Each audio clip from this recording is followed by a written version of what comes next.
So, meron ako ditong Shimano na sunglasses. Kailangan din natin tong sunglasses pag aalis tayo, guys. Kahit tayo ay nag-sunscreen na, need pa rin natin ng protection, 'di ba, sa mata.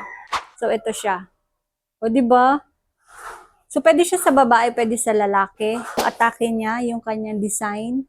Nakadikit, parang naka-engrave. Tapos yung pangalan talaga niya, matagal siyang ano, hindi siya yung plastic na yung parang dinikit lang, hindi. Tsaka ang kinagandahan dito, binabasa namin to pag once na kami ay yung magbi-beach or magsi-swimming. Hindi naman yung totally na ilulubog nyo. Yung halimbawa kayo ay nagsi-swimming.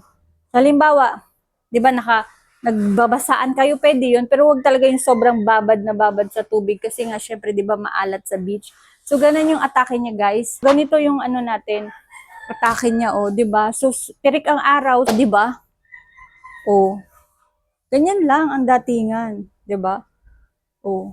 Tapos may kasama na siyang ano, guys, okay, mag-alala, may kasama na siyang cover kaya hindi siya basta-basta magagasgasan. At the same time, meron din siyang parang pouch doon yung ilalagay pag hindi niyo na siya gagamitin. 'Di ba?